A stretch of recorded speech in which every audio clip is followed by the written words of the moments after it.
Ասակետերդ, Նիլիկ ջան, ողջույն բոլորին, շատ լավ Քանի որ հանդիպել ենք։ խավարման միջանցքն է եւ Սոնան խումբ ունի, որը մի քանի տարի է այդ խումբը կա, խոնարհումների ու սեանսների մեր խումբը,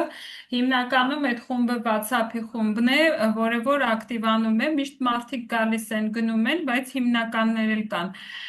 Մենք բոլորով միանում ենք ու խավարման ժամանակահատվածում ուզում ենք անպայման անում ենք մաքրման աշխատանքներ, որովհետև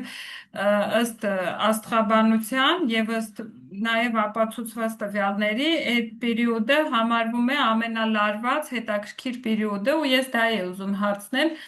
ինչու ենք մենք հենց այդ խավարման միջանցքում մաքրումներ անում մաքրումները նկատի ունենք վատ ծրագրերից նեգատիվից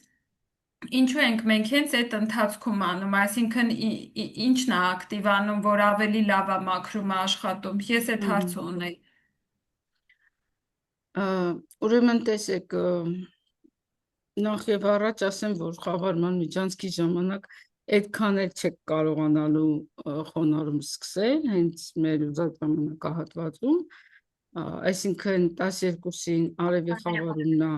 այստեղ լուսինը լրիվ նվազված վիճակում է եւ բարենպաստ ամսաթիվ չկա։ Որտեղ է ձայնը գալիս, խնդրում եմ անջատեք։ Մի վարքյան, մի րոպե, խավարումն է, մի վարքյան։ Ես անջատեցի։ Այստեղ ուղղակի կարող եք, ովքեր որ խոնարհումները ավարտել են, թղթերը այրեք։ Ամսի 20-ին 6-ին է ամուսնու խոնարհում կարող են անել բոլոր նրանք, ովքեր հայրիկին ու մայրիկին արդեն ավարտել են եւ ցանկանում են նախկին կամ ներկա ամուսնու հետ հարաբերությունները բարելավել։ 6-ին, 20-ին, 27-ին, բոլոր 5 շաբթի օրերը մինչև լուսնի խավարում կարող եք դա անել, բայց ստացվում է մեր շանսերը խավարման միջանցքում խոնարհում սկսելու 23-ն է հայրիկին եւ 24-ը մայրիկին։ Հետո արդեն մի հատ էլ կա վերջում ամսի 30-31։ Ես այն մարդիկ, ովքեր պատրաստ չեն կոշտ մաքրմանը,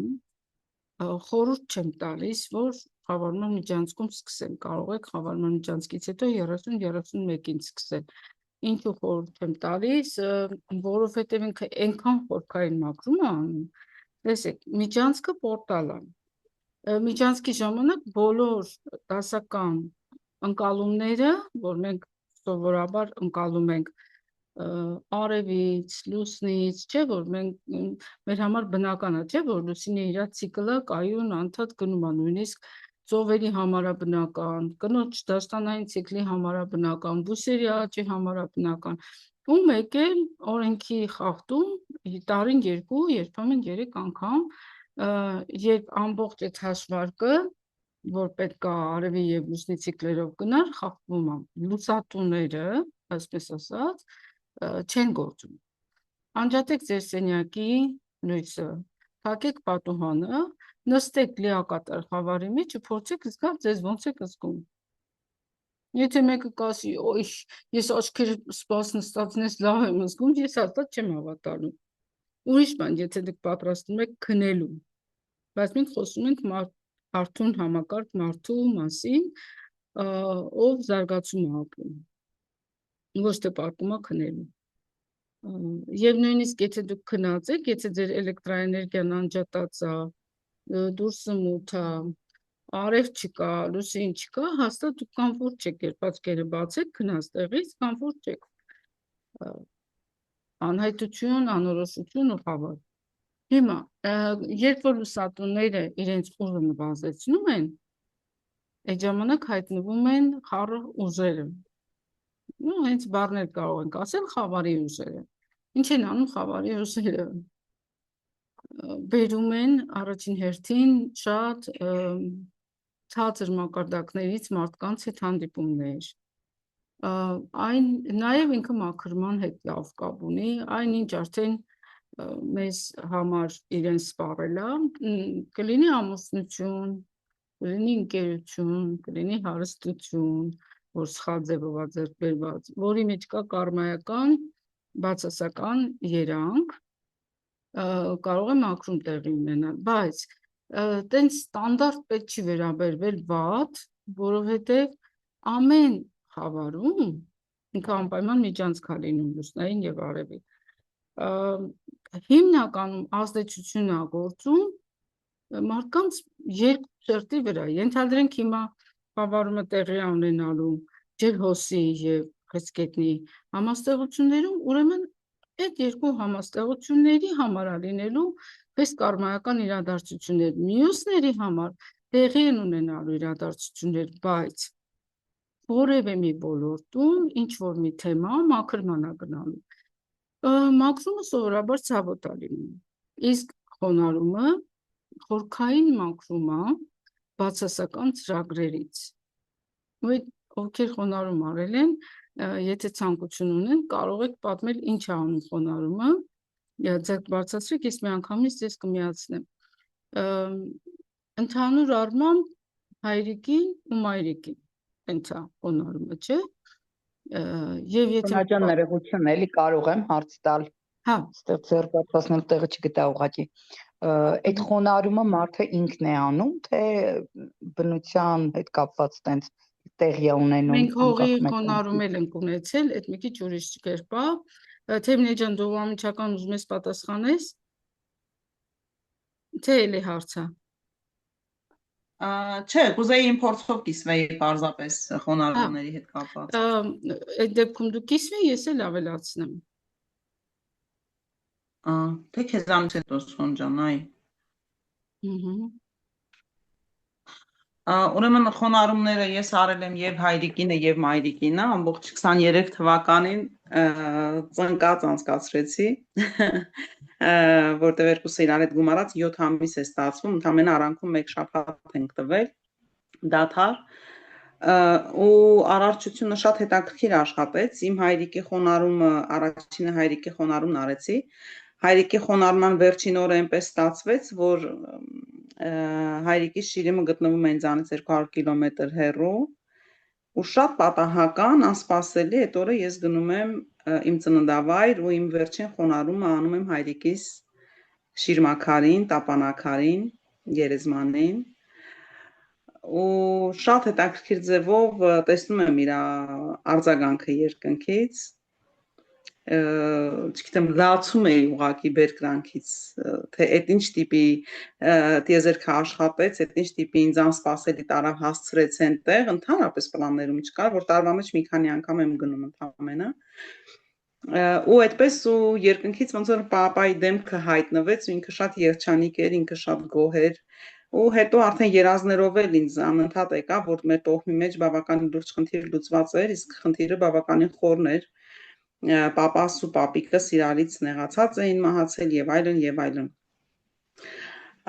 Այսպես, հետո մամայիս խոնարհումը որ սկսեցի, էլի այնպես ստացվեց այդ վերջին օրը ինձ տարան հասցրեցին գյուղ 108-րդ օրը։ Մամաս Փառք Աստծո ողջ առողջ է։ Ես երեկոյան նստել եմ պետք է խոնարհում անեմ, դե մերոնք ընդհանրապես չկան այս թեմաների մեջ, ինձ ինչ-որտեղ մի քիչ աննորմալ են համարում այս ամեն ինչի հետ կապված։ Ու ես խոհանոցում պետք է խոնարհում անեմ ու մաման գնացել քնել լավ բան ու ասենց աղոթք եմ անում ու ասում Տեր Աստված, եթե ես պիտի էլի մենակով իմ խոնարհումներն անեի, ինձի ինչ հանիք հասցրիք էստեղ էլի։ Ու տիրամոր կերպարն եմ տեսնում այդ պահին, մեկ էլ գիշերվա 2-ն այս դեռ խոնարհումների մեջ եմ, ոնց որ մի 6 անգամ արդեն ծնկել բարձացել եմ։ Վերջին անգամներին մեկ էլ հոп մաման գիշերանոցով դուռը բացում մտնում է խոհանոց։ Իրապես խոնարհվում։ Հա, ինքն իրան, ոչինչ չեմ արել, մենակ իմ աղոթքի մեջ ասում եմ, լավ, եթե ես պետք է էլի մենակով աղոթք անեի, ինձ ինչի հասցրեցիք էստեղ էլի։ Ինքն մաման հոп գիշերանոցով հայտնվում է, ասես լացակումած, որ երեխան ցնդել է արդեն ու բան։ Վերջը մամային բերում նստացնում եմ, մի ցածր աթոռից, ընկեմ իջնում մամայիս առաջ ու մամայիս ձեռքերը բռնած խոնարհվում եմ մամայիս ոտերի առաջ։ Այդ խեղճինը вообще ոչ մի բան չի հասկանում, ավելի աշվարել, ավելի իմ համար աղոթում։ Բայց ես ուրախությունից լացում եմ ուղակի, որ այդ ինչ արագ աշխատեց։ Ես դիմեցի, խնդրեցի, որ բերեք էլի մամային մի բան արեք։ Ու ինքը եկավ։ Ու մամայի խոնարհումների վերջին մի 20 օրվա մեջ կար շատ լուրջ խնդիր իմ մամայիս հարազատ քրոջ ու եղբոր մեջ տարիների թշնամություն կար։ Այն կարգի, որ մեկը երեխա է ամուսնացնում, մյուսին չի հրավիրում, այն դեպքում որ կողքի էին ապրում եւ այլն, ու տարիներով։ Ու այդ վերջին 20 օրը, երբ որ ես խոնարհումները անում էի, ոնց որ այսպես հատուկ նպատակ դրեցի մեջը, որ պիտի քերուն ու մորաքրոջը հաշտեցնեմ։ Ու բացի իմ ստանդարտ տեքստերից, որ ասում էի, ես անկախ ինձանից այդ բառերը գալիս էին, իմ մոտուղակի ցանկություն առաջացավ այդ թեմայով հատուկ աշխատել։ Եվ խոնարհումի ժամանակ արդեն որ ծնկի էի իջնում, վերջում ասում էի, հենց հատուկ մորաքույրս ու քերիս ասում եմ, թող հաշտվեն ու իրանց մեջ միայն լինի աստվածային սեր ու լույս, իրանք թող մայրական արգանդի արյան կանչով միանան։ Ես չգիտեմ այդ բառերը որտեղից էի ասում։ Սերը լույսը լույսևից է, մայրական արգանդը հայկական Դե հա, դե սերու լույսը հա, գիտենք, պրակտիկա է, բոլորն են անում, բայց որ ես այդ նախադասությունն էի ասում, թող իրանք նորից միանան, մայրական արգանդի արյան կանչով թող նորից միանան, դա չգիտեմ, շատ սպոնտան մեջիցս թռել է։ ազգային Անընդհատ դեր հեքիաթային մի խոսքով խոսք ունի։ հնարավոր է, մի խոսքով հասանիքից մի օր առաջ մսացուի օրը, որ քերրիս չէր հաշտվում, մսացուի օրը քերրիս վերակենում, իրանք 9 քուրու եղբայր են, ոչ մեկ չէր կարողանում հաշտեցնել իրանց տարիներով, քերուն չեն կարողանում համոզել, բայց ես տեսնում եմ տեսիլի մեջ այդ նախավերջին օրը, որ քերրին է մոտենում, ասես փաթաթվում մորաքրոջը, իրանք լացում են, հաջորդ կադրում տեսնում եմ, որ իրանք իրար հետ պարում են։ Հարսանիք։ Ու զանգում եմ մամային, մամ, չեն հաշտվել, չէ, ու այդ բանը վերջի օրը, նախավերջի օրը, մսացուի օրը մի խոսքով քերին վերակենում, գտնում է մորաքրոջս ու իր ամուսնուն մեքենայով բերում է, բոլորը ապշում են, թե ոնց որ Միքայելը չէր հաշտվում, ոնց ինքը գնաց, ախր ես տեսնում եմ, որ Քայլը քերին է անում, ինքն է փաթաթվում ու գնացել բերել են հարսանիքի օրները անդադ զանգում եմ, մամ քերին ու մորքրը պարում են իրար հետ, ասում հա, բան չեն անում, պարում են, բան չեն անում, իրանք էլ ուրախացել են, որ 6 տարի թշնամությունից հետո ի վերջո այսպես հաշտվեցին։ Ու այդպես էլ իրականում իրանցից ոչ մեկ չհասկացավ ինչ կատարվեց ու բացի քեզնից։ Կարևորել չի, հա, ինձ համար կարևոր էր, որ ես դա արեցի ու փառք Աստծուն մինչև առեսօր, հենց նոր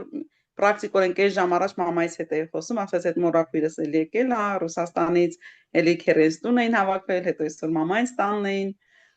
Մի խոսքով մաքրվել է,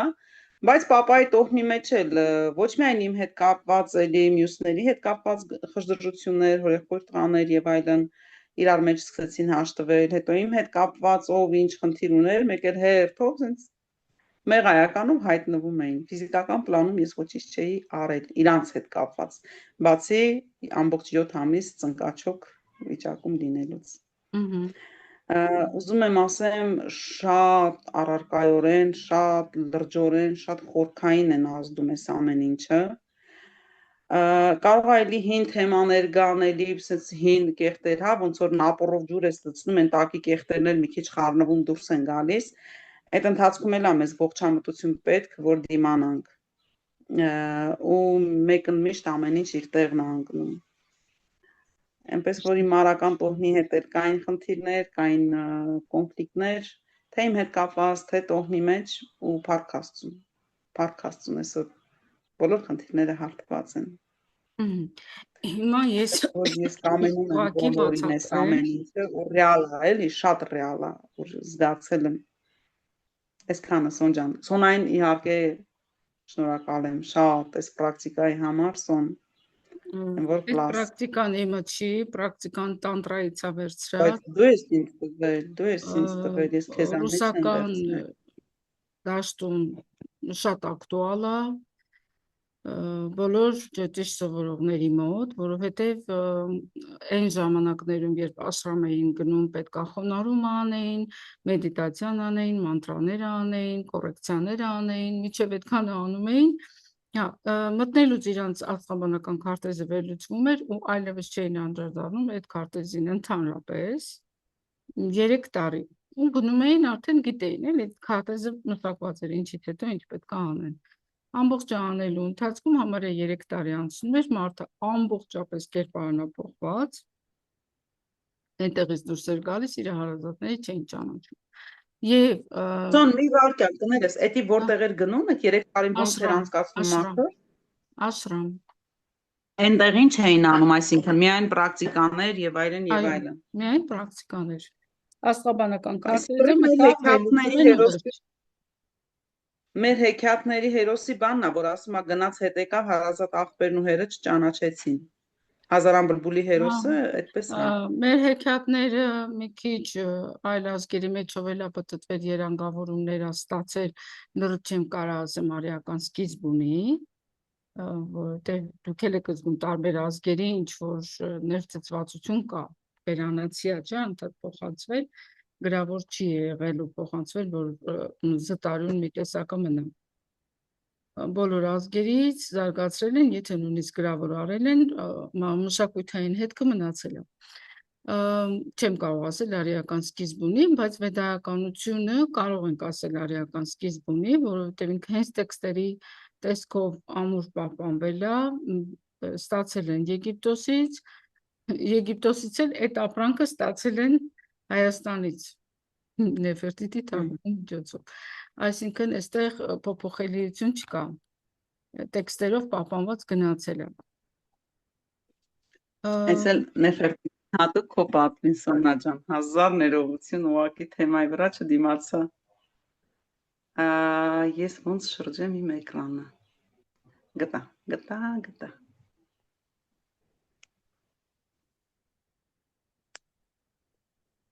Նեֆերտիտինա։ Հատուկ գնացիր վերեցիր, հա, այդ մեր ընկերուհուն։ Գնացի վերեցի Եգիպտոսի փեշերից։ Իրանց գլխի բարձր լինելու երևույթը երևի գիտեք, բայց որ խորանանք այդ զրույցների մեջ նորը կշեղում ենք հարցի պատասխանից։ Հիմա հարցի պատասխանը։ Ուրեմն, սիրելիներիս, ստեղ նոր ես ոնց որ չակրա էի գտել, բայց չգիտես ինչի կորավ։ Մի րոպե նորից փորձենք ստանալ իրեն։ Խնդրեմ, մարդու էներգետիկ կենտրոնները իհարկե շատ են, բայց մենք այստեղ հիմնականում տեսնում ենք 7 հիմնականը, 7 հիմնականից աստղաբանության մեջ հստակ աշխատում է 6-ը։ Այսինքն մենք որ աստղաբանական քարտեզը բացում ենք, մի րոպե ես իմ քարտեզը բացեմ, որպեսզի ոչ մեկի անձնական տարածք չմտնեմ, ու իմ քարտեզի վրա ցույց տամ։ Այստեղ մենք որ տեսնում ենք չակրաների հատվածը, տեսնում ենք, որ 6 չակրաներն են եւ 7-րդը չկա։ Ինչով, որովհետեւ մոլորակները ծրագրային իմաստով նստում են 6 չակրաների վրա եւ ցանկացած մոլորակ, որ իր հետ բերում է բացասական ծրագիր, ոնց որ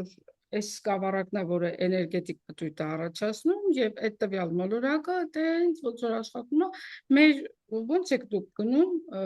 վարդակի մեջ մտցնում հոսանքին միանում, չէ՞, նույն կերպ մեր մոտ այդ հոսանքը, որը ոգին է, հավերժական էներգիան է, ինքը անընդհատ աշխատանք անում եւ ինչ այստեղ մենք ունենք, դա էլ հեռարձակում է անընդհատ։ Հիմա եթե դուք ուզում եք FM ռադիոն լսեք, դուք չեք կարողանալու գնաք մեկ ուրիշ ռադիո լսեք, պետք է տեղաշարժվեք ուրիշ տեղ, այսինքն ինքը անընդհատ հեռարձակում է իր բովանդակությունը, իր ծրագիրը։ Ընդհանրապես էֆիր հասկացողությունը ինքը հենց ուղղակի եթեր չի, ինքը կոնկրետ տարերքների, կոնկրետ ծրագրերի շատ ու քիչի հեռարձակումն է տալիս։ Եթե բալանսավորված չի այդ ամենը, ուրեմն մենք ստանում ենք ոչ այն, ինչ պետք է լինի։ Հետևաբար, եթե ենթադրենք բացասական ծրագիրը նստած է բազային չակրայի վրա, մեկ կերպով աշխատում եթե նստած է երրորդ աչքի վրա, մեկ այլ կերպով աշխատում, բայց մենք պետք է հասկանանք, որ այս 6 էներգետիկ կենտրոնները ունեն արական եւ իկական սկիզբ։ Մենք մեր մեջ ունենք անիման եւ անիմուսը, ինչպես հոգեբանության մեջ են ասում, եւ ինն ու յանը, ինչպես չինական, ճապոնական արևելյան փիլիսոփայությունն ա տվել։ Ուրեմն արական սկզբի չակրաները, երբ որ մենք հայրիկին ենք սկսում խոնարհվել, ինչու է ընդհանրապես սկսում աշխատել, որովհետև այստեղ մենք մտնում ենք ենթագիտակցություն։ Ինչպես ենք մուտք գործում ենթագիտակցություն։ Հենց դուք սկսում եք ձախ ձեռքով գրել, մենք ասում ենք խոնարհումներ, բայց որպես կանոն մարդիկ այդ պահը չեն սկզբից ընկալում, որ այստեղ ոչ միայն խոնարհումա տեղի ունենում, այլև մուտք ենթագիտակցություն ձախ ձեռքով գրելու միջոցով։ Ինչ է տեղի ունենում, երբ ես սկսում եմ գրել, ասենք շաբլոնը տվեցի, մարդը վերցրեց, նախ խոնարհումներ, հիմա կբացատրեմ ինչ իմաստ ունի, որ տենց ամբողջական է, տեսեք, շաբլոնը, չէ, աջ ձեռքով գրում եմ ամսաթիվը, օրվա համարը, որից հետո ձախ ձեռքով սկսում եմ գրել իմ մայրիկին, նախ եւ առաջ սիրելին, ոչ թե դա սիրո կամ քաղաքավարության ժեստ է, դա տանում է հաշտեցման։ Մարդկա, որ ասում է, ես չեմ կարողանում սիրելի գրել, պատկերացրեք իր մոտ ծրագրային ինչքան բարդ վիճակ է, ասում գոնե գրի հարգելի։ Ու տենց քիչ, հետո այնց է լինում, որ խոնարհման ժամանակ արդեն փոխում է սիրելի։ Եթե փոխում է սիրելի, ուրեմն այդ էներգիայի աղբյուրի հետ սկսում է հաշտեցում։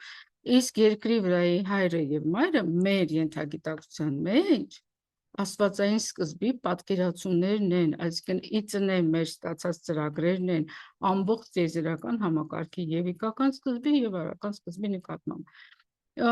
Ուրեմն երկուսին դե բնական է իրար հետ չենք անում, կամ մեկը պետք է անենք, վերջացնենք կամ հետո մյուսը, արեցինք, ձախ ձեռքով ուզում ենք գրել։ Ձախ ձեռքը երբ աշխատում է, ինքը աշխատացնում է աջ կիսագունդը, իսկ աջ կիսագունդը պատասխանատու է մեր բոլոր ենթագիտակցական process-ների համար։ Ոչ միայն ինտուիցիա, արվեստ եւ այլ այդ process-ները, զգացմունք, զգացողություններ, այլ նաև ենթագիտակցական բոլոր process-ները, որոնք որ մենք չենք գիտակցում, որտեղ մենք գիտակցում ենք ձախ կիսագունդով, մենք մտածում ենք ձախ կիսագունդով։ Իհարկե խոսքը նրա մասին չի, որ ասենք աջ կիսագունդը վնասված լինի եւ այդ կամրջակի միջոցով ձախը սկսի նաև այդ գործողությունը անել, որովհետեւ մաթեմատիկը այնքան կատարյալ է ստեղծված, որ մի օրգանի վնասման դեպքում մյուսները որոշակի ծանրաբեռնվածություն վերցնելով փորձում են հաղթահարել բացը ու բալանսավորում են, կոմպենսացնում են, ավելի շուտ ոչ թե բալանսավորում են։ Հիմա, այս գրելու ընթացքում, որը 3 անգամ նույն բանը մուտքագործում, իսկ դա ապացուցված երևույթ է, որ եռակի ասված միտքը հստակ տեղավորվում է։ Ինչու է տեղավորվում։ Ինքը 3 շերտ պետք է հաղթահարի, չէ, մարմնի, հոգու եւ ոգու մակարդակում եւ այդ 3 անգամյա գրելը ոնց որ բերում լրիվ տեղավորում է։ Վերջում երբ որ նորից աջ ձեռքով ենք անում, ոնց որ գիտակցությունից մտակ աջ ձեռքով, ենթագիտակցություն ու չեք մնում օդում, նորից աջ ձեռքով վերադառնում եք գիտակցության դաշտ։ Ամեն ինչ թող Աստծո կամքի համաձայն լինի, երբ հայրիկին ենք գրում, եւ Աստծո սիրո համաձայն լինի, երբ մայրիկին ենք գրում, որովհետեւ կամքը արական էներգիա է, սերը սրանք ամբողջը սիմվոլիկա է, եւ նույնիսկ եթե այս սիմվոլիկան չլիներ, մենք գիտենք, որ մեր ենթագիտակցությունը ցանկացած սիմվոլի միջոցով փոխում է մեզ միտք փոխանցի եւ նաեւ ինքը բացի փոխանցելը հասկանում է։ Հիմա անդրադառնանք խոնարհմանը։ Ինչու ամբողջական խոնարհում։ Ինչու չի կարելի sense ծնկած մնալ ու տենց խոնարհվել։ Ինչու չի կարելի պարզապես այսպես խոնարհվել ու վերջացնել։ Նախ սա կոչվում է 5 կետի վրա խոնարհում, ծնկները, ափերը եւ ճակատը, եւ եթե ուշադիր լինեք, սրտից ներքևա գլուխը։ Ընդհանրապես մարդու էգոն գլխի մեջ է, այստեղ է։ Ես։ Իսկ սիրտը անվերապահ սիրո կենտրոնն է, երբ որ մենք ամբողջապես 5 կետի վրա խոնարհում ենք կատարում ճակատը հպվելով հատակի նախ եւ առաջ հողանցման process-ը տեղի ունենում, այսինքն մեր բացասական մտքերի փոխանցումը տեղի ունենում։ Երկրորդ գլուխը սրտից ներքև է գտնվում, այսինքն էգոյի թեման այստեղ չի գործում, այսինքն եթե անձը խոնարհվում է տիեզերական արական սկզբի առաջ ֆիզիկական տեսակով իր հորը պատկերացնելով, ցանկացած վիրավորանք ակտուալ չի, որովհետև այդ վիրավորվածությունը տեղավորված է էգոյի սահմաններում, ստեղ, հետո է իջնում դեղ։ Իսկ երբ որ գլուխը խոնարհում է եւ ազատվում է դրանից, սկսում են process-ները կատարվել։ Ուրեմն ստեղ կոմպլեքսում ամբողջը պետք է կատարվի։ Նախ 108 օրը, որը ամբողջականությունն է խորհրդանշում, հիմա դա էլ կբացատրեմ։ Երկրորդ 5 կետի վրա խոնարհումը, որպեսզի գլուխը սրտի էներգետիկ կենտրոնից ներքև լինի եւ էգո թեման կորի եւ երակի խոնարհման երակի գրելու փաստը, որպեսզի մուտք գործվի ենթագիտակցություն եւ ամբողջապես աշխատանք կատարվի այնտեղ։ Ու ինչա ստացվում, երբ որ մենք սկսում ենք ծրագրային մաքրումը այս չակրաների մակարդակում, մենք չենք կարող համ մայրիկին անել, համ հայրիկին, որովհետև այս բոլորը որ միացնենք, մեր մոտ շատ մեծ խառնաշփոթ կլինի, երկու տարբեր դաշտերի հետ աշխատանք է տեղի ունենում, հետևաբար արական առաջին, արական երրորդ եւ արական 5-րդ էներգետիկ կենտրոնների մաքրման ժամանակ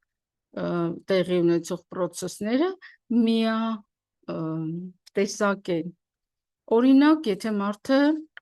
ասում է ես գումարի խնդիր ունեմ, նախ պետք է հասկանանք այդ գումարի խնդիրը աշխատավարձի չափի մեջ է, թե եկած գումարի ռեալիզացիայի մեջ է, որովհետև կարող ենք պարզել, որ մարդը 1 միլիոն աշխատավարձ է ստանում, բայց ինքը ամենաառաջին բազային անհրաժեշտության նյութական ձեռքբերումներ չի կարողանում ունենալ։ Հետևաբար մեր եւ հոգեվոր զարգացում, աճ, անձնային աճ եւ դրան համապատասխան գումարային մուտքը, այսինքն ես կարող չէ շատ գրագետ լինեմ, բայց իմ գիտելիքներին համապատասխան աշխատավարձ ունենամ, դա էլ է պապայի հետ կապված խնդիրը։ Երեխեք ջան, հիմա կանջատվի, նորից կմիանանք։ Հետևաբար եկող գումարները իմ հոգևոր մակարդակը դա հայրիկն է։ Առաջին բազայինը ֆիզիկական անվտանգության ապահովումն է, երրորդը իմ նպատակներ դնելու կարողությունն է եւ 5-րդը իմ ստեղծագործականությունն է։ Իհարկե սրան էլի լիքը բաներ կարող ենք ավելացնել, խոսքը, օրգան համակարգերը կարող ենք ավելացնել, բայց ինձ այս պահին պետք է ուղղակի, որպեսզի դուք հիմքը հասկանաք։ Երկրորդ, չորրորդ եւ 6-րդ էներգետիկ կենտրոնները իրենք բոլորը զգացական են։ Եվ երկրորդ էներգետիկ կենտրոնը մարդու նյութական ռեալիզացիայի համար է պատասխանատու։ Բոլորի մոտ սա փողի տեղն է, երեխաների տեղն է, հաջողությունն է, բախտն է։ Դա կապ չունի անհատկին է, թե տղամարդ, երկուսին էլ ունեն այդ էներգետիկ կենտրոնները։ Ես ուզում եմ մի բան ասեմ, որ այնքան լավ թեմա բացվեց, որ կարծում եմ այսքան մասը կարելի է անպայման կտրել, մոնտաժ անել եւ YouTube-ում ու Facebook-ում էլ գցել ու մեկ էլ մեր հայրիկ Սենց թե նենց առանց մեր դեմքերի սկզբի խոսելու միշտ կտրում եմ ու այս եթերները, եթե հիշում եք, պայմանավորվել էինք, որ բաց հարթակում լինելու, ով ուզում է գա, ով ուզում է լսի, այսինքն դասընթացների մեջ չի տեղադրվում, փակ չի։ Հա, բայց այսքան մասը խոնարհման հիանալի պահա ու այդքանը կտրվի եւ YouTube-ում առանձին թեմա դրվի, որ բոլորը տեղյակ լինեն ու այդ մեր Telegram-ի հայրիկ մայրիկը որ կա, այնտեղ էլ դրվի։ Հա, կդնեմ։ Հա։ Լավ, հիմա մի քիչ ավելի ոնց որ կենտրոնացնեմ, կարճացնեմ, ուրեմն հասկացանք, չէ, եթե մարդը գումարներ ունի հարուցչի երկրորդ չակրայում բացասական ծրագրերը, եթե մարդը կարողանում է ռեալիզացնի, բայց այդ գումարը չի ձեռքբերում, ուրեմն առաջին չակրայի եւ երրորդ չակրայի հետ կապված խնդիր կա։ Երրորդ չակրան դա մեր նպատակները դներն է, հետեւաբար մարդը չի կարողանում նպատակներ դնի, այդ կոշտ էներգիան չի կարողանում օգտագործի եւ ձեռքբերումներ չի ունենում։ Իսկ աննպատակ մարդը հասկանում եք, չէ՞, որ արդեն երրորդ արևահյուսակի մակարդակից վերև չի բարձրանում։ Եթե մարդը արևահյուսակից չի բարձրանում, ինքը միշտ մնում է ֆիզիկական մակարդակում։ Եվ մարդ համակարգով մենք պետք է միշտ հիշենք, որ պորտից մի փոքր վերև կարիճի համաստեղությունն է, նույն ինքը հուդան, ով դավաճանում է, այսինքն եթե մարդը այդ գայթակղությունից վերև չի բարձրանում, ով հաղթահարում է արևհյուսակից վերև, ինքը գնում է արդեն դեպի Աստված։ Իհարկե մարդը կարող է վերևից բաց լինի չակրան եւ Աստծուց էներգիա ստանալով, ծրագրերը մաքրելով իջնի, բայց որպես կանոն նման բան կարելի ասել տեղի չի ունենում։ Եթե տեղի ունենա, դա շատ հազվագյուտ երևույթ է։ Հիմնականում մենք կարողանում ենք մեր առաջին չակրայից բացելով գնալ։ Բայց խոնարհումները միանգամից բացում են 3 չակրա, արական կամ 3 չակրա բացասական։ Հիմա ինչա տեղի ունենում, երբ մենք սկսում ենք խոնարհումները։ Սովորաբար ցանկացած խնդիր, որ ի հայտ է գալիս, հիմա այստեղ ձեզ համար մի հատ եմ նկար բացել։ Տեսեք, ինքը արտաքին շերտից է սկսում աշխատել, մենտալից, սա ֆիզիկականն է արդեն, չէ, բայց ինքը դեռ ֆիզիկականում չկա, այսինքն եթեր կոչվածի մասին, որ ես խոսացի, որ էլեկտրականության նման է, բայց ինքը շատ ավելի նուրբ էլեկտրական էներգիա է, նույնիսկ էլեկտրական չի, շատ ավելի սենց ասեմ, ողջ տիեզերքը ասում է, Աստված ամենուր է, չէ, ողջ տիեզերքը լի է Աստծով, Աստված հենց ինքը եթերն է, ինքը եւ ամենուր է եւ մեզ համար անտեսանելի է,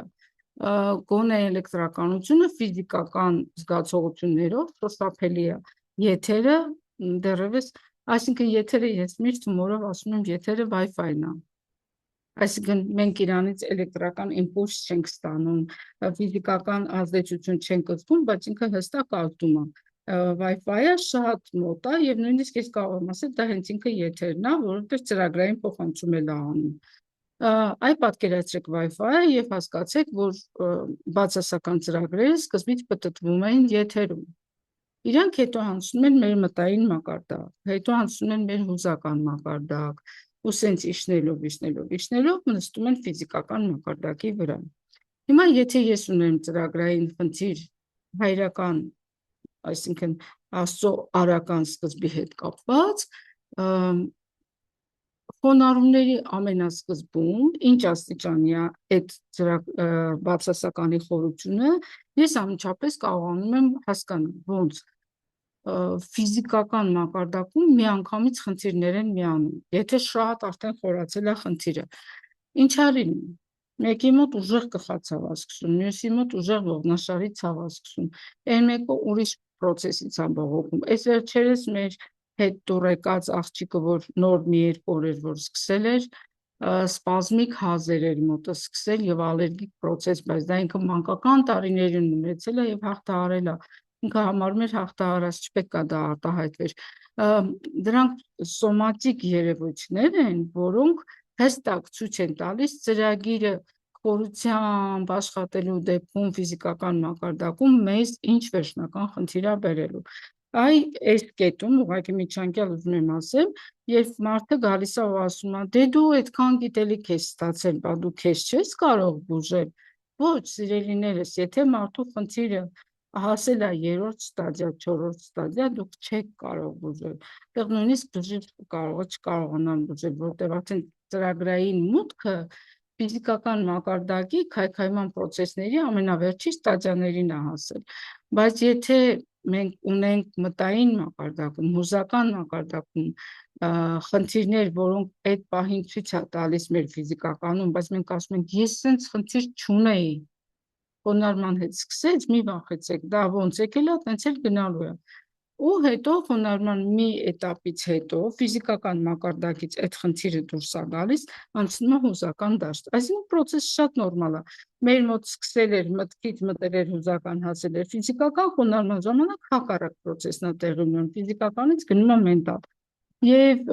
հուզականի ժամանակ այդ մաքրումը տեղի է ունենում։ Ովքեր են հիշում իրանց լաց ու կոծերը, ինչ հետադարձ կապ կարող եք տան դրա հետ կապված։ Կարող եք էկրանը չմիացնել։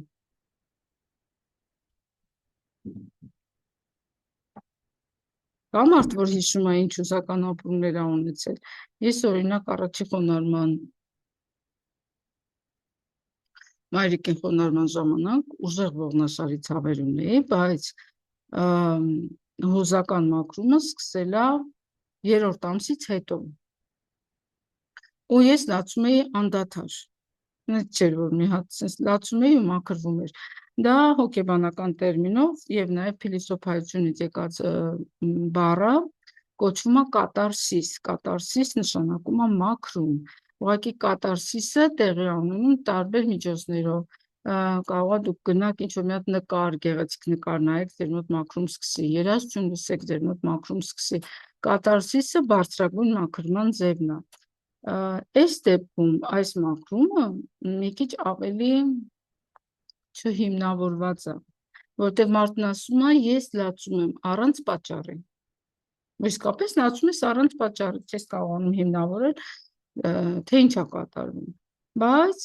դրանք լավագույն մաքրման process-ն են, որ մարդու մոտ տեղի է ունենում։ Եթե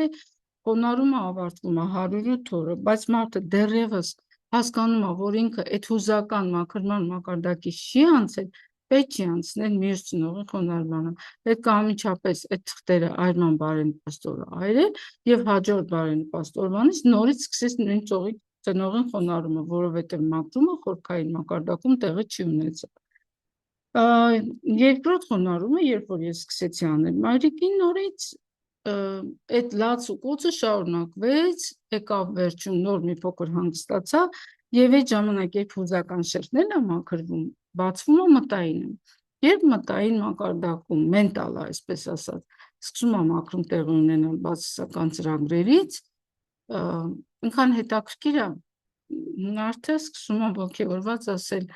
իմ կյանքի այսինչ իրադարձության հետ կապված ես ինսայթ ունեցա, այսինքն երբ որ ես կարծր շերտերը մաքրվում են, մենք դառնում ենք բաց համակարգ, ոչ թե մենք աշխատում ենք անդադ մեր սխալի վրա, հիշում եք մատրիցայի վրա, որ ես ասում էի ծրագրայինից, որ ազատվում ենք, սանսկարայի վիճակից դուրս են գալիս եւ մատրիցա ֆիլմի մեջ ինքը համակարգից գնաց ու ինքը այդ որ համակարգից պոկեց ու իրան միացրեց, ինքը իր ծրագիրը միացրեց։ Այսինքն նույն կերպ մենք երբ որ արդեն այդ բացասական ծրագրից ազատվում ենք եւ բաց համակարգ ենք դառնում, մենք կարողանում ենք արդեն հետադարձ կապ տալով սկսել կառուցել, վերակառուցել, վերածրագրավորել մեր հետագա կյանքի ընթացքը։ Հենց այստեղից է սկսում է, որ արդեն ասում եմ, ես ինսայթ ունեցա, ես գտա այս հարցի պատասխանը, այդ հարցի պատասխանը ստեղ լարված սպասում էր ձեզ։ Դուք ուղղակի տարված ձեր այդ բացասական ծրագրով իրեն չեք կարողանում ընդունել։ Երբ որ արդեն մենտալում մաքրումը տեղի է ունենում, էֆիրի միջոցով, մենտալի մուտքով հանգիստ դուք ստանում եք լավագույն լուծումը ձեր տվյալ խնդրի ու ունենում եք ինսայթ, այսպես ասած։ Եթե ծրագրային խնդիրները այդքան շատ չեն, մեկ խոնարհումը լիակատար բավարար է, բայց ասեմ օրինակ մեր աստղաբանության դպրոցի տնօրենը, գործադիր տնօրենը 5 անգամ մի ծնողին խոնարհում էր արել։ Զարմանալի է, չէ՞, ինքը այդքան զարգացած հոգևոր կերպար 5 անգամ խոնարհում էր արել մայրիկին։ Եվ էլի մի քանի անգամ էլ հայրիկին։ Ինչու՞, որովհետև մարդը հասկանում էր, որ ինքը դեռևս ունի կարմայական ծրագրային խնդիրներ, որոնք իր տիրապետության տակ չեն եւ նստած են ենթագիտակցության մեջ։ Սա այս թեմայով։ Ուրեմն այս փակենք, այս էլ փակենք, հիմա բերեք հասկանանք խավարման միջանցքի պահը։ Ինչա տեղի ունենում։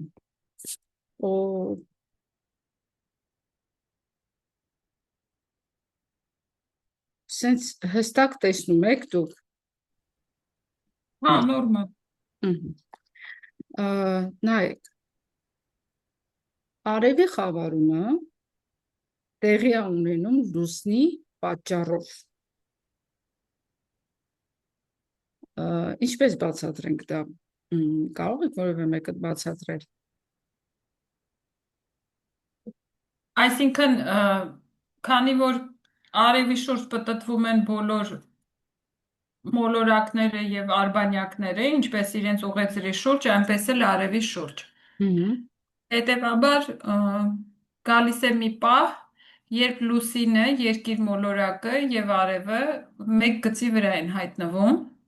Տարին Եվ երկու անգամ։ այո, եւ այդ պահին լուսինը անցնում է, քանի որ լուսինը արագաշարժ է, լուսինը անցնում է արևի եւ երկիր մոլորակի մեջտեղով։ Եվ հետևաբար շողքը գծում է, այսինքն փակում է արևի լույսը, հենց ուղիղ գծով են իրար հանդիպում եւ երկրի կողմից նայելուց արևը խամրում է։ Գիտեք ինչի է միջանցք, որովհետև նայեք, այդ պիկը, որ մենք նայում ենք այդ խավարման, իրականում այդ պիկ օրը բացի նախորդ եւ հաջորդ օրերն էլ այդ խավարման process-ը տեղի ունենում, բայց մասնակիորեն։ Դրա համար մենք էներգիան զգում ենք։ Դրա համար ասում ենք խավարման օրվանից 10 օր առաջ արդեն իրադարձություններ են տեղի ունենում։ Եվ դրա համար այն մարդիկ, ում մոտ հատկապես ակցենտավորված է խավարումը, կարող են շատ կորտ իրավիճակների մեջ ընկնել, եւ եթե մարդը գիտակցված չի, այսինքն ինքը չի հասկանում ինչ է տեղի ունենում, մարդը եթե չգիտի կարկուտն ինչ է, գլուխը բաց ելելա վազում է փողոցով, ինչ է տեղի ունենալու իր հետ, գլուխը ծակելու է այդ կարկուտը, ինքը պետք է գիտակցի, որ դա կարկուտ է եւ թաքնվի։ Հենց այդ իսկ պատճառով է չկարելի խավարման միջանցքի հենց այդ պիկ օրը դրսում ակտիվ գործունեություն վարել։ Ինչա տեղի ունենում։ Արևի կենարար ուժը, եկեք մեկը միշտ ընդունենք, որ մենք արևապաշտ ենք, որ արևը այնպիսի էներգիա մատակարարում երկրին, առանց որի երկիրը գոյություն ունենալ չէր կարող։ Կա մեկը, որ սրան ընդդիմանում է։ Նուրսամ չէ։ Կա մարդ, որ համաձայն չի։ No, ճիշտ է, Սոլա ջան։ Այսինքն առանց արևի երկիր մոլորակը գոյատևել չի կարող։ Այդ կենարար ուժը գալիս է եւ պատկերացրեք մի ամբողջ օր ոչ թե մառախուղ է, որ արևի էներգիան գալիս է եւ կուտակում է տալիս ինֆրակարմիրի միջոցով, ամեն դեպքում փոխանցվում է մթնոլորտի միջոցով անցնում է, այլ արգելք է, խոչընդոտ է։ Տարին երկու անգամ այդ խոչընդոտը տեղի է ունենում, բայց տարբեր ամսաթվերով, տարբեր կետերում։ Ինչով է դա պայմանավորված, մենք ունենք հաշվարկային կետեր, մենք սովորաբար ասում ենք Ռախու կետու ստվերային մոլորակներ, իրականում դրանք հաշվարկային կետեր են, կետուն էլ Ռախուն է, որոնք 1.5 տարին մեկ այդ հաշվարկային կետը փոխվում է եւ հաջորդ այսպես կոչված խավարումը տեղի ունենում այդ հաշվարկային կետերով եւ դրա համար մենք ունենք տրանզիտ, ես մի փոքր մեկա խորքային մակարդակում ուզում եմ բացատրել։ Այս տարվա տրանզիտը Ռախում ջերհոսի մեջ է, կետուն առուծի մեջ է եւ այն պահը, երբ տեսեք հիմա լուսինը գալիս է դեռ փոյի մեջ է, գալու է ցուլի մեջ, գալու է երկորյակի մեջ եւ գալու է արևի մոտ։ Եվ երբ որ լուսինը ինքն էլ խավար լուսին է, լիալուսին չի։ Վերջացած լուսինը գալիս է արդեն երկրի, սա այս կենտրոնը պատկերացրեք երկիրը եւ արևի մեջտեղը, հիմա կասեք անընդհատ արևը պտտվել է, ապա ինչու։ Բայց չէ որ այդ հաշվարկային կետը, երբ որ sense երկիրի իր շուրջը լուսինը պտտացնելով պտտել է արևի շուրջ, այդպիսի կետ չի եղել, որ օրը ցերեկով արևը խավարի։ Դրա համար մենք ասում ենք, չէ, խավարումը հատկապես տեղի է ունենալու այսինչ մայրցամաքի վրա։ Եվ մենք ունենք այդպիսի մի օրինական էջ, ապացուցողական, այսինքն սա հորինված չի, չեն կարող ոչ մեկ ասել, օ, այս աստղաբանների հնարածն ան կամ չգիտեմ ինչա, այստեղ հստակ այդ աստղագիտական հաշվարկները կան, ցուցադրված է, երբ ինչա տեղի ունենում։ Այս տարվա խավարումներն են տեղադրված time and date.com էջն է, բոլորդ կարող եք մտնել, այստեղ ուրիշ բաներ էլ կան, տարեկան աստղային իրադարձություններ էլ կան, բայց հատկապես խավարումների համար կոնկրետ տեղ կա։ Հիմա 17 փետրվար 2026-ին եղել է արևի խավարում, մարտի 2-ից 3-ը եղել է ամբողջական լուսնային խավարում, օգոստոսին լինում է ամբողջական արևի խավարում եւ 27-28 ինչու է տալիս, որովհետեւ լուսինը ծագում է երեկոյան եւ մայրամտնում առավոտյան, հետեւաբար 27-ի երեկոյան սկսում է մասնակի լուսնային խավարումը եւ ավարտվում է 28-ի առավոտյան։ Հիմա որպեսզի մենք հասկանանք օգոստոսի 12-ը երբ ու ոնց է սկսվում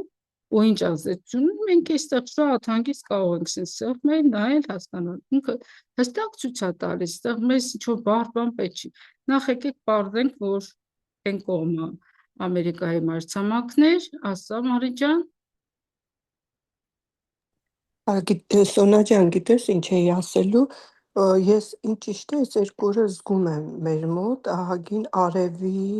ոնց որ թուլություն եմ զգում, հենց հիմա որ խոսում էիր, մի անգամից բան եղավ, արևը գնաց ու սկսեց ցրտել եղանակը, շատ հետաքրքիր է, ես զգում էի այդ ամեն ինչը, երեկ էլ եղավ նույն վիճակը, նույնն էլ հենց նոր կրկնվեց, Դե մի քիչ իրականում առաջ արև էր։ 12-ին չէ պետք է լինի, բայց եթե մոտ է այդ process-ը, ամեն օր ավելի ուժեղանում է էներգիան։ Եվ եթե դուք նկատել եք խավարումների օրերին, բոլոր քրոնիկ հիվանդություն ունեցողները շտապ օգնությունով հայտնվում են հիվանդանոցում եւ կամ անսպասելի մահանում են։ Ինչը լարվածության լուսատուների կենարար ուժը չի հասնում, մարդը ով ունի քրոնիկ հիվանդություն, իրականում չունի ռեսուրս, ներքին ռեսուրս կա, թե մարդը որ շատ աշխատասեր է լինում, անդադ գնում է իր այն կուտակած բանը, ոնց է կոչվում, ռեզերվ, պահեստային, որը որ կրիտիկական իրավիճակում պետք է դուրս գա, ինքը անդադ այդ ռեզերվը ծախսում է եւ արդեն քրոնիկ հիվանդության դեպքում մարդը այդ պահեստային ուժը պահպանելու համար իր կյանքը չունի, հետեւաբար կարգավորում է չի կարում տալ, ասենք ճնշում է, չգիտեմ այնտեղ ինչա, հիմնականում սրտանոթային է լինում արևի խավարման ժամանակ, ելնելով նրանց, որ արևը հատկապես պատասխանատու է սրտանոթային աշխատանքների համար։ Սոնա ջան, մի հատ հարցել ունեմ, իսկ ինչ կասեր, որ այդ ազդում է մարդկանց վրա, ինչ ձևի վիճակ է էլի ստեղծվում իրանց մոտ, այդ արևի խավարման ընթացքում։ Դե առաջին հերթին մարդիկ ովքեր ունեն առողջական խնդիրներ ֆիզիկական մակարդակում,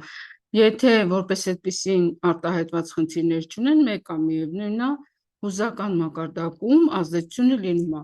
Արևն էլ է պատասխանատու մարդու ոչ միայն ֆիզիկական, այլև դրական տրամադրվածության համար, լուսինը առավել եւս մարդու հուզական դաշտի համար է պատասխանատու։ Եվ եթե եկեք sense հասկանանք, արևի խավարում է տեղի ունենում այստեղ, հիմա ես մի շաբաթ առաջ տամ, հենց 12-ն է հայտնվեց լուսինը այստեղ, 24-25 աստիճան, այսինքն դիրքերով լուսինը հայտնվում է երկրի եւ լուսնի մեջտեղում, բայց ինքը միանգամից չի հայտնվում, չէ, դա հենց գալիս է։ Պրոցեսը հասցնում է պիկին, դասական երաժշտություն բոլորդ լսել եք, գալիս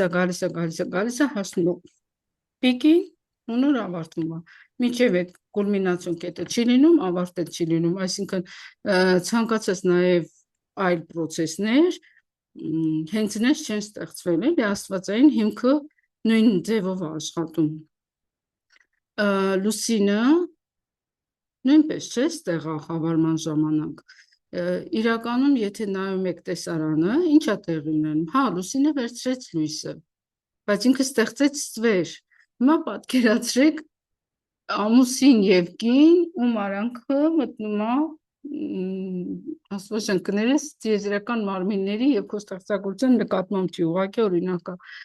Երկուսի մեջ մտնում է անբարոյական մեկը։ Այդ անբարոյականը կարող է իր նպատակին հասնի, ենթադրենք արևի լույսը վերցնի, բայց արդյոք իր արարքը իր մոտ մեղավորության զգացում չի առաջացնում։ Հոգեբանական իմաստով նկատում եմ։ Այս ուղղակի մի հատ կողքանց օրինակ, որպեսզի հասկանանք, որ եթե կանոնների խախտում կա, ով հայտնվում է կանոնների խախտման տեղում, ինքը նույնպես իրեն լավ չի զգում։ Եվ աստղաբանորեն պետք է նաև հասկանանք, որ մեկը միշտ լուսինը արևի կողքին լավ չի զգում։ Ինչու՞։ Ինչ ցիկլային իրավիճակ է։ Կարող ենք ասել սառը եւ տաքը։ Հա, կարող ենք ասել էլ։ Դե արևը ինքը ձգտում է դեպի հասարակություն, ինքը ձգտում է ինքնաարտահայտման, ինքը ձգտում է փայլելուն, իսկ լուսինը ամբողջությամբ ներաշխարհն է, հուզական աշխարհը։ Լուսինն իրար Լուսնի ցիկլից եմ ասում, բառ եմ ասում, լուսնի ցիկլ։ Ցանկացած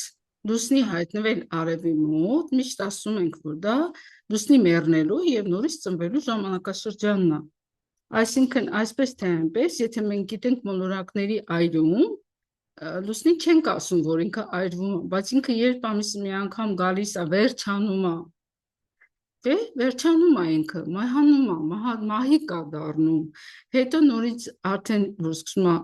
աճել, ինքը արևից անցնում է, նոր է սկսում աճել, նոր է լցվում դրական էներգիայով, եւ պետք է հիշենք, որ իրանց էներգիաների սպեկտրը տարբեր է։ Հետևաբար, երբ լուսինը արևի կողքին է ու ինքը մեռնում է, մենք նաև հուզական առումով, մեր ջրերի առումով ռեսուրս չունենք։ Ճիշտ է։ Մենք կարող ենք սպառվել, ամիս մի անգամ մենք sense տենից սպառվում ենք եւ մի հատ պիկ է հուզական, դա լիարուցնի ժամանակ, բայց խավարման ժամանակ այս process-ին մասնակցում են նաև ովքեր։ Կարմայական կետերը, Ռախուն եւ Լուսինը։ Ուղղակի այս տարի մի փոքր շեղում է տեղի ունեցել եւ արևի խավարումը, մի հատ նախ նայենք, որպեսզի աշխարհ մայրցամաքները տեսնենք որտեղ է տեղի ունենում։ Այսինքն այս հատվածով տեղի ունեցավ, այսինքն որ մայրցամաքների վրա ազդեց։ Այս արևն է ընթացքը, այս է ստվերն է, որը գցում է ու իր հետ քնաթողում։ Այսինքն, եթե նախորդ տարի Ամերիկայի վրա էր, հիշում եք, որ քաղաք այրվեց, Հոլիվուդ եւ այլն այդ ժամանակ խավարում եղել էր Ամերիկայի վրա ու հատկապես հենց այդ հատվածի վրա, այս դեպքում հիմնական խավարումը տեղի ունեցավ Ռուսաստան ու մայրցամաքների վրա, Ամերիկան կարծես Եվրոպա խուսափեց, եթե ուշադիր նայեք, եւ մենք կարող ենք շատ հանգիստ, շատ չտանջվել, այդքան ջանք չգործադրել ու ստեղ լոկացիաները ցույց է տալիս, որ երկրներում է հիմնական խավարումը Գրենլանդիա, Իսլանդիա, Պորտուգալիա, Ռուսաստան, Իսպանիա։ Զգում եք Իսպանիայում հիմա ինչ է կատարվում։ Այո։ Ռուսաստանի վրա ինչ իրավիճակներ են։ Պորտուգալիա, Իսլանդիա ոչինչ չգիտենք, բայց եթե ուսումնասիրենք, այնտեղ էլ կգտնենք։ Ալբանիան մասնակի, Ալգերիան ամբողջական, Անդորա, Ավստրիա, Բարթա Բելարուսում, Բելգիայում, համարյա ամբողջական խավարումը Կրոատիա, Չեխիա, Դենմարկ, Էստոնիա, ոնց դու ասեցիր, այո, Եվրոպա, այսպես եկանք, մեր Հայաստանից ոչ մեկ չհիշեց, Բայց կարծես Հայաստանի վրա էլ էր, չէ՞։ Մերը հենց տեղ մենք կարող ենք տեսնել մեր տարածքային local time in Yerevan,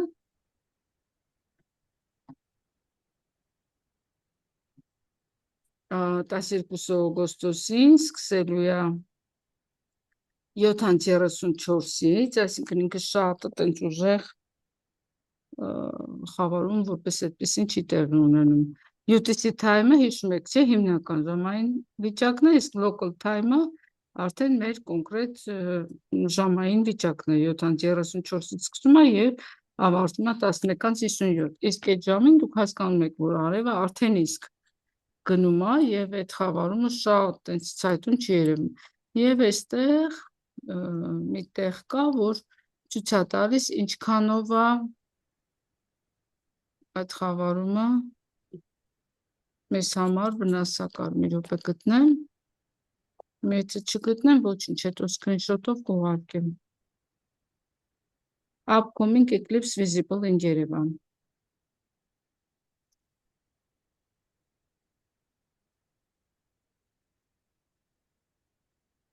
Հա, տեսել էինք արդեն։ Այստեղ տեսել էինք։ Հիշում եք մի անգամ մենք այստեղ կետել նշեցինք եւ ցույց տվեց թե քանի տոկոս է մեր մոտ այդ խավարումը 3D-ով։ Հիմա եթե ժամանակ ծախսենք, էլի այդ նույնը կանենք։ Դու կարող եք ինքներդ մտնել, այս 3D սեղմել, 3D-ով գտնել ձեր կետը, search for location ու գտնել թե քանի տոկոս ժամքանիսն է ձեր կետի վրա, ինքը աշխատում։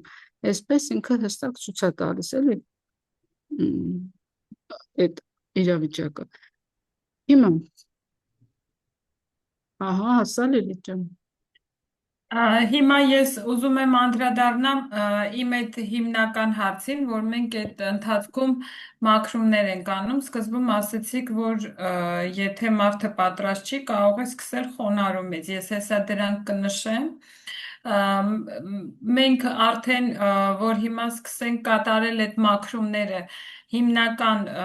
ըստ Ջոյսի կամ ըստ քո դիտարկումների ուղղությունը ինչ պիտի լինի, տոհմական մաքրումներ, թե ընդհանուր էներգետիկ ինքներս մեր Առաջին մարդը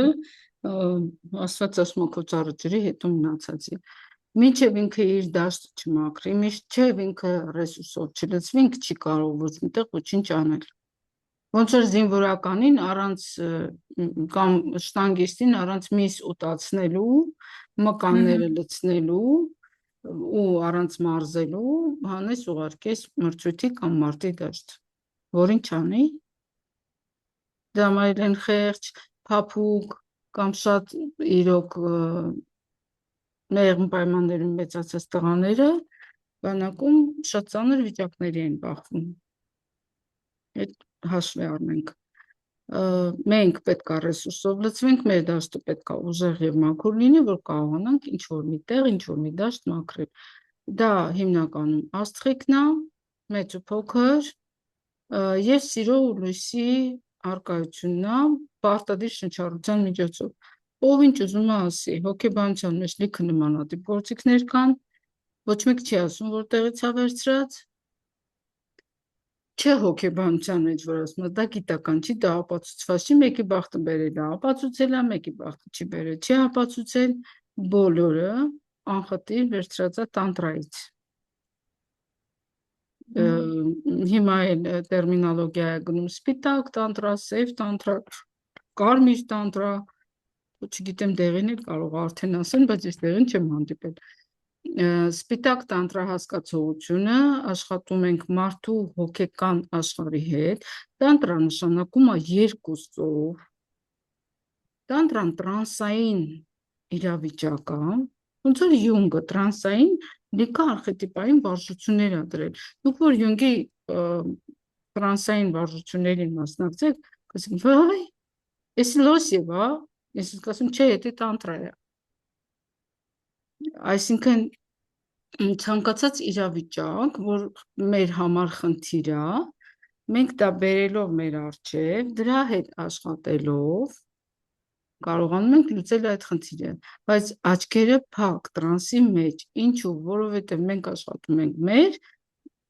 անգիտակցական եւ ենթագիտակցական շերտերի հետ։ Աչքդ բացեցիր ամբողջ ինֆորմացիան գիտակցությունը դաշտից իրավիճակը փոխում է։ Դրա համար ես միշտ ասում եմ, չէ, հանկարծ աչքերը չբացեք։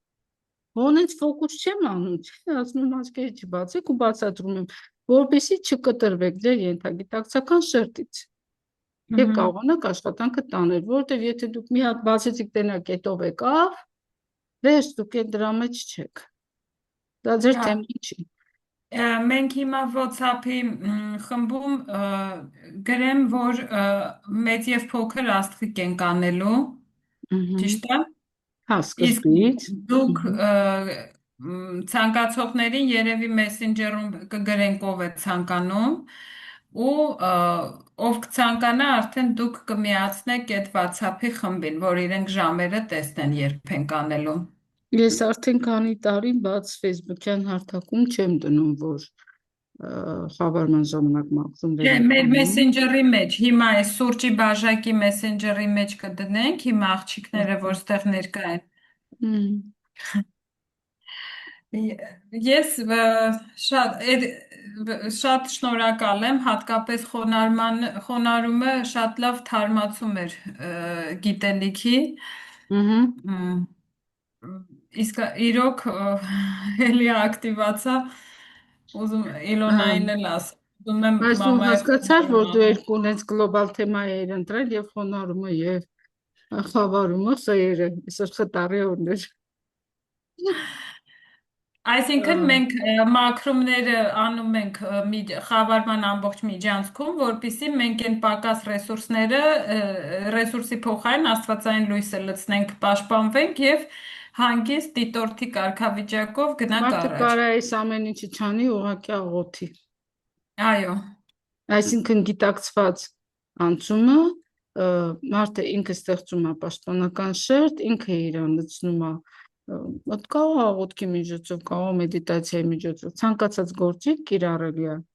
աստվածային լույսով ու սիրով ու պաշտպանված անցնում է այդ խնդիրը։ Ուղղակի որպես որ այդքան աստղաբանական քարտեզը բացեցինք, վերջնական մի 3-5 րոպե բան է մնացել։ Եկեք ասենք, որ այս տարի խավարման իրադարձությունները տեղի կունենան հատկապես էլի ոնց որ իրենց անձի հետ կապված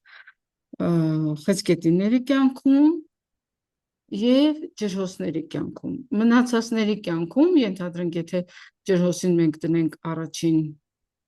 տուն, տեսեք, սա ինքն է, բայց եթե օրինակ կարիճի կյանքը դիտարկենք, մենք պետք է դիտարկենք, որ կարիճի կյանքում մի հատ տանը, մի հատ աշխատանքում մեծ փոփոխություններ են սպասում եւ նույնիսկ հոգեվոր զարգացման ընթացքում, այսինքն առնչվում ենք այս 3 ոլորտների հետ, բայց իր անձի հետ կապված ինչ որ բարդ իրավիճակ, որպես այդպեսին տեղի չի ունենում։ Այսինքն միշտ խավարման միջանցքի ժամանակ երկու համաստեղություն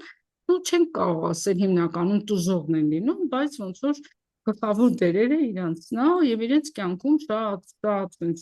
փորքային իրադարձություններ են տեղի ունենում։ Դրա համար վերցնել ու բոլորին վախացնել, որ խավարում գազ, եւ նկատես խավարմանի մեջ ոչ մի բան տեղի չունեցավ, դուք սոտ եք խոսում,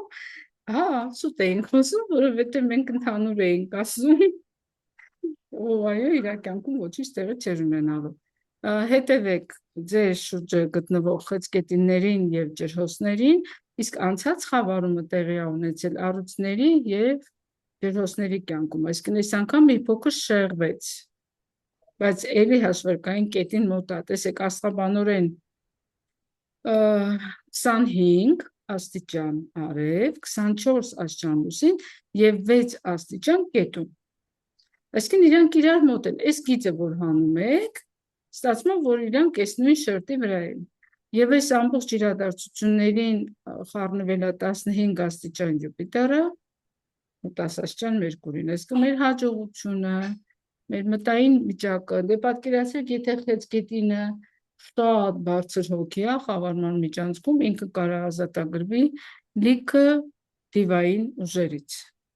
որովհետև լուսավոր հոգին գիտակցված մաքրում է, չէ՞ անում, դիվային ուժերից կարողանա ազատվել, բայց եթե այն խեցգետինը օբուզական կախվածություններ ունի, մենտալ կախվածություններ ունի, այսինքն ինքը բոլոր մակարդակներում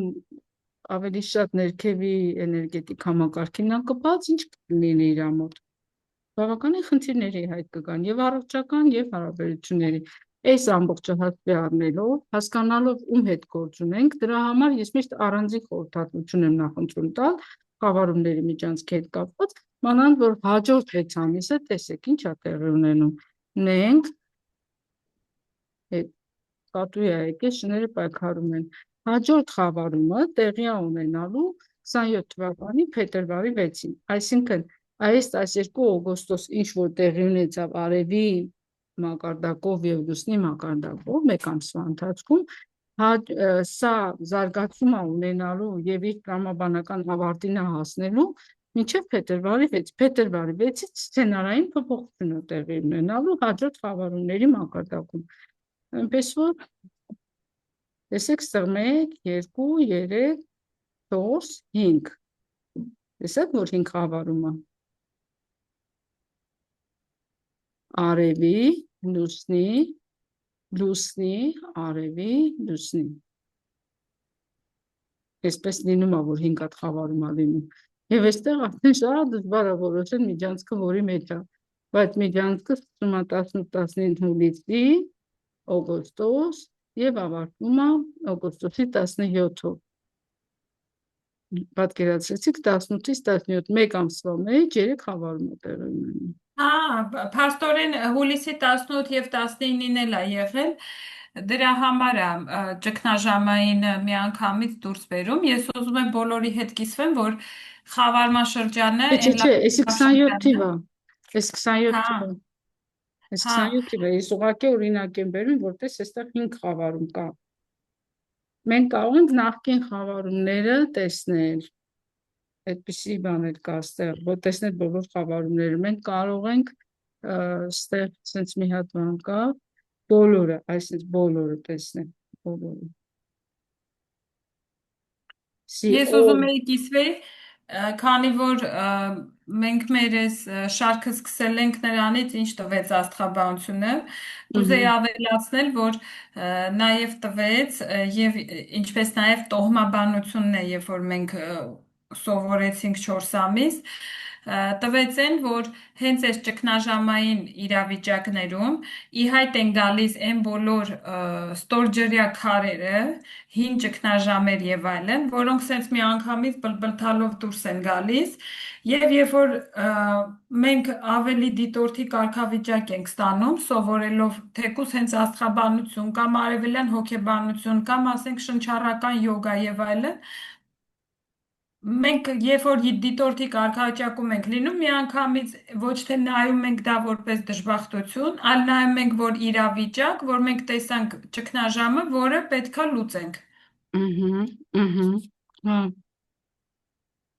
Եվ հետևաբար, որ այս պերիոդում ինչ որ խորը ճգնաժամային մեծ կոնֆլիկտներ լինի, դա իմացեք, որ ընդամենը ինչ որ բաներ ջրի երես են դուրս գալիս, որը որ պետքա աշխատել այդ ուղղությամբ, այսինքն անձնային աճ ապրել։ Ճիշտ է։ Որպես օրինակ բերեմ 2020 թվականի խավարումները լուսնի, լուսնի, արևի, լուսնի, լուսնի, արևի։ Քանի հատ խավարում եղավ մեկ տարվա մեջ։ Հունվարին, հունիսին, հուլիսին, հուլիսին, նոյեմբերին, դեկտեմբերին։ Պատկերացրեցիք 6։ Մենք էլի ենք միանալու։ Չէ, կարծում եմ, եկեք ավարտենք, ընդեղ էլի թեմաներ եղավ, որ կիսատ մնա։